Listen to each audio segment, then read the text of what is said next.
রোগী তুমি বলে সম্বোধন করায় রেগে অগ্নি শর্মা ডাক্তার। ঘটনার রূপ নেয় লাঞ্ছনায়। ওই রোগীকে লাথি মেরে করা হয় রক্তাক্ত। ঘটনা এখানেই থেমে থাকেনি, দুর্ব্যবহার করা হয়েছে রোগীর স্বজনদের সাথেও।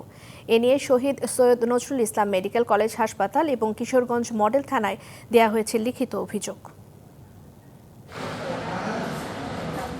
হৃদরোগে আক্রান্ত হয়ে সোমবার দুপুরে কিশোরগঞ্জের শহীদ সৈয়দ নজরুল ইসলাম মেডিকেল কলেজ হাসপাতালে চিকিৎসা নিতে আসেন মোহাম্মদ মহসিন। এ সময় জরুরি বিভাগের দায়িত্বে থাকা চিকিৎসক মাহবুবুর রহমান মিলন বেসরকারি ক্লিনিকে গিয়ে চিকিৎসা নেয়ার পরামর্শ দেন। এ নিয়ে দুই পক্ষের মধ্যে বাকবিতণ্ডা হয়।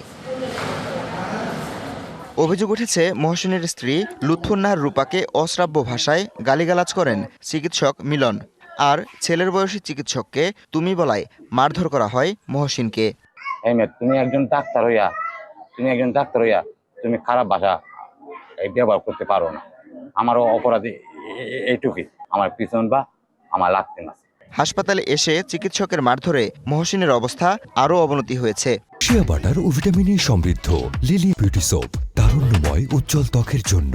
রিমার্ক মিলনে যে লাত মারছে, যে বঙ্গুরের মধ্যে যে পায়ের মাথার অবশ হয়ে গেছে, লাত মারছে, লাগার তো ফুললে গেছে গা, কাটতে গেছে গা, তো সে হাঁটতেই পারে না, তার অসুস্থ বেশি হয়ে গেছে গা।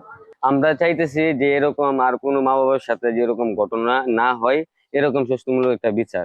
অভিযুক্ত মিলনের দাবি, তাদের মধ্যে শুধু কথা কাটাকাটি হয়েছে। আমাকে বারবার ধাক্কাধাক্কি করতেছে, পরে আমি ওনারে নিজের মানে সেলফ ডিফেন্সের খাতিরে ওনাকে জাস্ট হালকা ধাক্কা দিচ্ছি। দাবি করতেছেন যে আমি ওনাদেরকে লাথি মেরে একাধিকবার চড় থাপ্পড় মারছি।